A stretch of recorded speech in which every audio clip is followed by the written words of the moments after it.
దేవుని ఘనమైన నామమునకు మహిమ కలుగునుగాక. పరిశుద్ధ గ్రంథం నుంచి లూకా సువార్త 10వ అధ్యాయం 27వ వచనంలో ఇలాగూ రాయబడింది.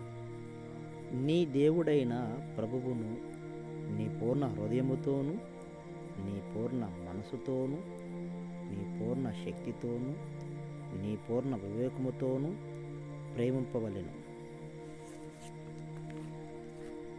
ప్రియా దేవుని బిడ్డలారా, ఈరోజు కొన్ని విషయాలు మీతో చాలా వివరంగా మాట్లాడాలని తలంచుచున్నాను.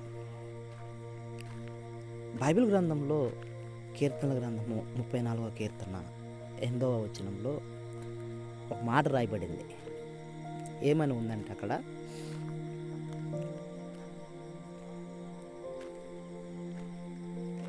యెహోవా ఉత్తముడని రుచి చూసి తెలుసుకొనుడి అని రాయబడింది.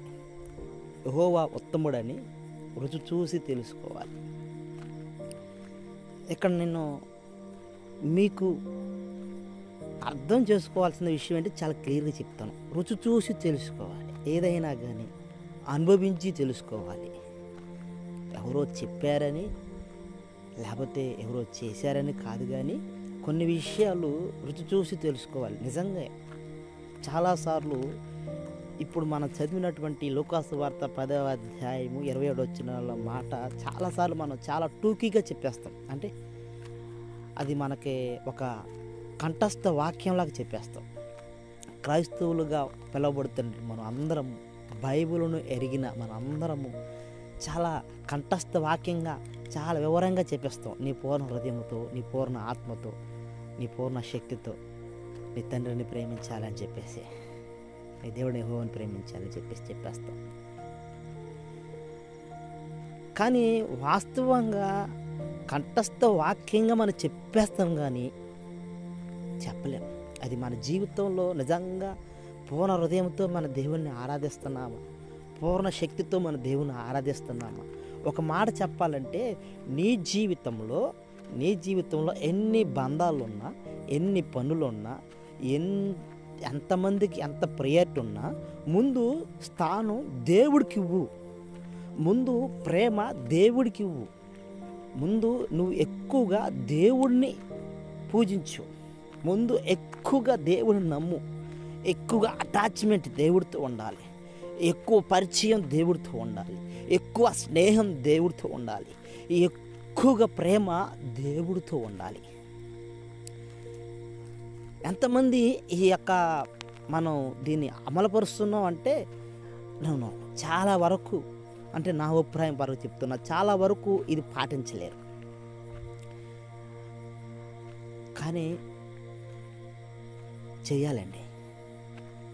నీ జీవితంలో నువ్వు ఎప్పుడు ఓడిపోకూడదంటే, నీ జీవితంలో ఎప్పుడు నువ్వు దిగులు పడకూడదంటే, నీ జీవితంలో ఎప్పుడు నువ్వు అధైర్య పడకూడదనుకుంటే, నీ జీవితంలో ఎప్పుడు కృంగిపోకూడదనుకుంటే, నీ జీవితంలో ఎప్పుడు ఒంటరిని అనే ఫీలింగ్లు నువ్వు వెళ్ళకూడదు అనుకుంటే, ఇంకా చాలా ఉన్నాయి. అలా అనుకుంటే ఖచ్చితంగా నువ్వు చేయాల్సిందంటే తెలుసండి, నీ జీవితంలో మొదటి స్థానం దేవుడికి ఇవ్వాలి. ఎస్, నీ జీవితంలో మొదటి స్థానం దేవుడికి ఇవ్వాలి. నీ జీవితంలో ఎక్కువగా దేవుని ప్రేమించాలి. ఎక్కువగా స్నేహం దేవుడితో చేయాలి. ఎక్కువగా మాటలు దేవుడితో ఉండాలి. లేకపోతే జీవితంలో చాలా అంటే చాలా ఇబ్బంది పడిపోతావు. చాలా అంటే చాలా బాధను భరించాల్సి వస్తుంది. ఎస్, ప్రియ దేవుని బిడ్డలారా, మీకు ఒక విషయం చెప్తాను. మీరు ఎంతవరకు అర్థం చేసుకుంటారో అర్థం చేసుకోవడానికి ప్రయత్నించండి. నాకు ఒకనొక సమయంలో చాలా అంటే చాలా బాధ కలిగింది. అప్పుడు దాకా మాట్లాడుకోవటానికి అందరూ ఉన్నారు. ఇప్పుడు ఉన్నారు, ఇప్పుడు లేరని అనట్లేదు. అప్పుడు ఉన్నారు, ఇప్పుడు ఉన్నారు. మనకు ఎంతమంది స్నేహితులున్నా కొన్ని విషయాలు కొంతమందితోనే పంచుకోవటం మనకు అలవాటు. నేను రక్షణ తీసుకున్న మొదట్లో అలా నడుస్తూ దేవుడితో మాట్లాడేవాడిని. ఎక్కువగా ఏకాంత ప్రదేశాలకు వెళ్ళి నా ఎదురుగా ఎవరు లేరు, ఉండరు, కానీ నాకు నా పక్కన నా దేవుడు ఉన్నాడని దేవుడితో మాట్లాడటం మొదలుపెట్టేవాడు. చాలా హ్యాపీగా ఉండేదండి అప్పుడు జీవితం నాకు. చాలా అంటే చాలా సంతోషంగా ఉండేది, చాలా హ్యాపీగా ఉండేది. ప్రతి బాధ టేక్ ఇట్ ఈజీ. చాలామంది కొన్ని బాధలు చెప్తుంటే నాకు చాలా అనిపించేది. ఏమనిపించేది అంటే, ఏ అంత పెద్ద బాధ ఏముంది, నాకు దేవుడు ఉన్నాడుగా అని అనిపించేది. ఎట్లన్నా ఒకసారి నేను బైబిల్ ట్రైనింగ్కి వెళ్ళొచ్చాను. నాతో ఒక దగ్గరైన బంధువు, రిలేషన్ ఒక వ్యక్తి నా దగ్గరకు వచ్చి నా మేలును కోరి, అంటే నా గురించి ఆలోచించి చెప్పాడు. ఎందుకు నువ్వు ఎలా ఉంటావు, నువ్వు సేవ చేస్తే ఏం సంపాదిస్తావు, సంపాదించలేవు, నువ్వు సేవ వల్ల ఎక్కువగా నువ్వు ఎదగలేవు, నీకు జాబ్ చూపిస్తాను వచ్చేయా అన్నాడు. అసలు ఇది కూడా చేసుకుంది, కానీ ఒక టైంకి వచ్చినారు చేసుకుంది, కానీ ప్రస్తుతానికి వచ్చేయి అని చెప్పేసి అన్నాడు. చాలా టేకిటీకి తీసుకున్నా. పెద్ద అది చెప్తుంటే అంత పెద్దగా పట్టించుకోలేదండి నేను. ఎందుకంటే నేను అప్పటికి దేవుడితో సత్సంబంధం, దేవుడితో ఎక్కువ ప్రేమ, దేవుడితో ఎక్కువగా ఉన్నాను కాబట్టి నాకు అది అంతగా అనిపించలేదు. ఎందుకంటే నా మనసులో నా దేవుడు నాకు ఉన్నాడు కదా, నేను బాగానే పోషించబడతా, నేను బాగానే ఎదుగుతా అనేటువంటి ధైర్యం అనేటువంటి ఆలోచన నాలో ఉంది. కానీ జీవితంలో చాలామంది వ్యక్తులు వస్తూ పోతున్నప్పుడు అనుకోకుండా దేవుడికి ఇవ్వాల్సిన ప్రయారిటీ వేరే వాళ్ళకు, అంటే మనకు చెప్పుకునే కష్టాలు ఫస్ట్ దేవుడితో చెప్పిన తర్వాత బయట వాళ్ళు చెప్పాం. కానీ ఇప్పుడు దేవుడితో కాకుండా మన లైఫ్లో కొత్త కొత్త బంధాలు, భార్య అవ్వచ్చు, లేకపోతే అమ్మ అవ్వచ్చు, నాన్న అవ్వచ్చు, అక్క అవ్వచ్చు, చెల్ల అవ్వచ్చు, ఫ్రెండ్ అవ్వచ్చు, ప్రియ దేవుని బిడ్డలారా,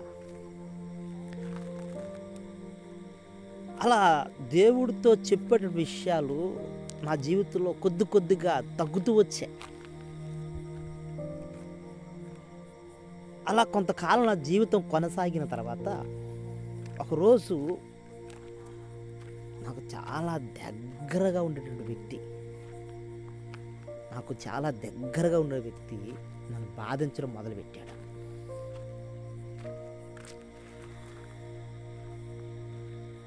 భరించామండి. కానీ ఒకనొక సమయంలో భరించలేనంత నొప్పి, భరించలేనంత బాధ, మోయలేనంతగా అనిపించినప్పుడు ఎప్పటిలాగా ఏకాంత ప్రదేశాలకు వెళ్ళా, ఫోన్ తీసా. ఈ బాధలు చెప్పుకొని తగ్గట్టు కాంటాక్ట్ లిస్ట్ తిరిగేస్తున్నా, కానీ ఒక్క పర్సన్ దొరకట్లేదు. ఈ ప్రాబ్లం చెప్పొచ్చు, ఈ ప్రాబ్లమ్స్ ఈ వ్యక్తికి చెప్పొచ్చు, ఈ ప్రాబ్లమ్స్ ఈ వ్యక్తికి చెప్పొచ్చు అని చెప్పటానికి ఒక్క వ్యక్తి కూడా నాకు కనపడలేదు. అందరూ ఉన్నారు, కానీ ఏ వ్యక్తికి చెప్పుకోని వ్యక్తి ఎవరు కనిపించలేదు. మొత్తం తిరిగేసాను కాంటాక్ట్స్ మొత్తం, ఏ నుంచి జడ్ వరకు అన్ని కాంటాక్ట్ తిరిగేసాను. ఎవరు కనిపించలే. అలా ఒంటరిగా కూర్చుండిపోయాను.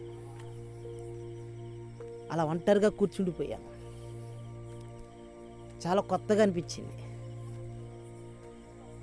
చాలా కొత్తగా అనిపించింది అలా ఒంటరిగా కూర్చోవడం. కానీ అంతకుముందు ఇలా ఒంటరిగా ఎప్పుడూ కూర్చునేవాడిని. అంతకుముందు ఒంటరిగా నాలో నేను మాట్లాడుకోవటం ఎక్కువగా జరిగేది. కానీ ఇప్పుడు అలాగనే ఒంటరిగా కూర్చుంటే కొత్తగా అనిపిస్తుంది, ఒంటరివాడిని అనిపిస్తుంది. ఈ జీవితం ఎందుకు అనిపిస్తుంది, నన్ను అర్థం చేసుకునేలే లేరా అనిపిస్తుంది, ఎందుకు ఇలా జరుగుతుంది అనిపిస్తుంది. ఇదేనా బంధాలంటే అనిపిస్తుంది, అన్నీ అనిపిస్తుంది. ఎందుకంటే నా మనసులో ఉండాల్సిన వ్యక్తిని స్థాయిని తగ్గించా కాబట్టి నాకు అన్నీ కొదువైపోయినాయి. అంటే దేవుడికి ప్రయారిటీ ఇచ్చినంత మాత్రం తిట్టేవాళ్ళు మిత్రులుగా మారుతారు. దేవుడికి ప్రయారిటీ ఇచ్చినంత మాత్రాన నీ దగ్గర ఉన్నటువంటి పోయిన డబ్బు మళ్ళీ తిరిగి వచ్చిద్ది, లేని డబ్బు మళ్ళీ వచ్చిద్ది, బంగారం వచ్చేసిద్ది, లేకపోతే ఏది కోరుకుంటే అది వచ్చేసిద్ది అని చెప్పట్లేదండి. కానీ దేవుడితో ఉంటే ఏమున్నా లేకపోయినా సంతోషంగా ఉంటావు అంతే. అది కన్ఫర్మ్, అది ఖచ్చితమైన మాట. నువ్వు దేవుడితో ఉంటే సంతోషంగా ఉంటావు, మనశ్శాంతిగా ఉంటావు. ఎన్ని బాధలు ఉన్నా కానీ ఓ ధైర్యంగా ఉంటావు. ఎన్ని సమస్యలు వచ్చినా కానీ ధైర్యంగా నిలబడతావు. అప్పుడు నాకు అనిపించింది, మన జీవితంలో మన ఫ్రెండ్స్ని కానీ, స్నేహితులను కానీ, బంధువులను కానీ, తల్లిదండ్రులను కానీ, భాగస్వామిని కానీ, పిల్లలను కానీ ఎవరినైనా ప్రేమించండి, తప్పు లేదు. 90% ప్రేమించగలుగుతావా? ప్రేమించు. 100% ప్రేమిస్తావా? ప్రేమించు. ఒకవేళ నీ దగ్గర వాళ్ళ మీద అమితమైన ప్రేమ ఉందా? 2000% ప్రేమిస్తావు, ప్రేమించు. కానీ 1% నువ్వు ఎంత ప్రేమిస్తావు దాన్ని 1% దేవుణ్ణి కూడా ప్రేమించాలి. యోబు ఉదయాన్నే లేచి తన బిడ్డలందరి గురించి దహన బలి అర్పించేవాడని బైబిల్లో రాయబడింది. ఒక బైబుల్ నిఘంటు పండితుడు చెప్పినటువంటి ప్రకారం ఒక్కొక్క దహన బలి ఇంచుమించు 30 నిమిషాల నుంచి 45 నిమిషాలు జరిగేదంట. బిడ్డలను ప్రేమించాడు, కానీ బిడ్డలను ప్రేమించినందుకు ఆయన 6 ఉంటే 6 ముప్పేలు, 7 గురించి చేస్తే 7 ముప్పేలు దేవుడి దగ్గర గోజాడా లేదా కదండి? ప్రియ దేవుని బిడ్డలారా, నీ జీవితంలో నువ్వు ఎవరు నమ్ముకున్నా, నువ్వు పిల్లలను నమ్ముకున్నా ఒకనొక స్థాయిలో నిన్ను వదిలేసి వెళ్ళిపోయేవారే కదండి.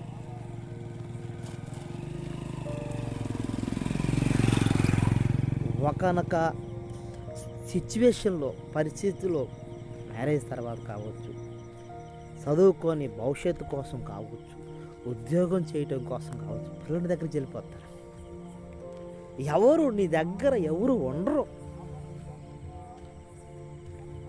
ఎప్పుడు ఎల్లప్పుడూ ఉండేది నువ్వు ఎక్కడున్నా, అంధకారంలో ఉన్నా, గాఢంధకారంలో ఉన్నా, లోయలో ఉన్నా, మేడ మీద ఉన్నా, సిటీలో ఉన్నా, పల్లెటూరులో ఉన్నా, పూర్వభాగంలో ఉన్నా, ఎక్కడున్నా కానీ నీతో ఉండేది నువ్వు కొలిచేటట్టు దేవుడే నీతో ఉంటాడు. రోజులు బాగాలేదు, కట్టుకున్న భార్య ఉంటుందో లేదో తెలియదు, కట్టుకున్న భర్త ఉంటాడో లేదో తెలియదు. ఆనెస్ట్గా నీతో ఉండగలిగిన వ్యక్తి యేసు ఒక్కడే, దేవుడు ఒక్కడే. నువ్వు ఎలా ఉన్నా కానీ దేవుడు ఒక్కడే ప్రేమించగలడు. నువ్వు ఏ స్థితిలో ఉన్నా కానీ దేవుడు ఒక్కడే నిన్ను ప్రేమించగలడు. నువ్వు ఎక్కడున్నా కానీ నిన్ను హత్తుకునేది దేవుడు ఒక్కడే, ఇంకెవరు కాదు. ఎవరు వచ్చినా కానీ నిన్ను ప్రేమిస్తారు. ఒక్క రాకమే ఒక్క స్థాయి వరకే ప్రేమిస్తారు, ఒక్క లిమిట్ వరకే ప్రేమిస్తారు. తర్వాత ప్రేమ మారిపోయింది.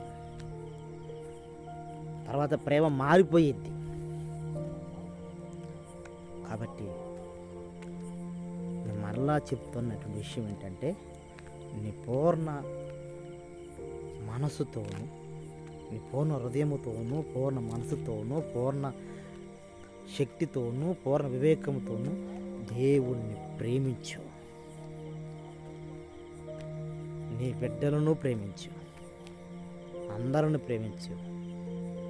ఫస్ట్ ఆఫ్ ఆల్ దేవుడిని ప్రేమించడం అనేది మంచిది.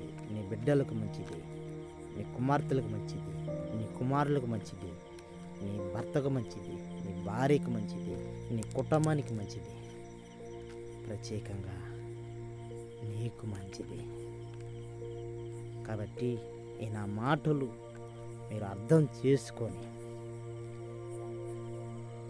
దేవుడిని ప్రేమించే విషయంలో సర్దుకుపోకుండా ఎక్కడి నుంచైనా ఆ విధమైన జీవితాన్ని మీరు కలిగి ఉంటారని, ఉండాలని ప్రభు యొక్క కృప ఆ విధంగా మనల్ని నడిపించి అనుభవంలోనికి తెచ్చును గాక. ఆమేన్.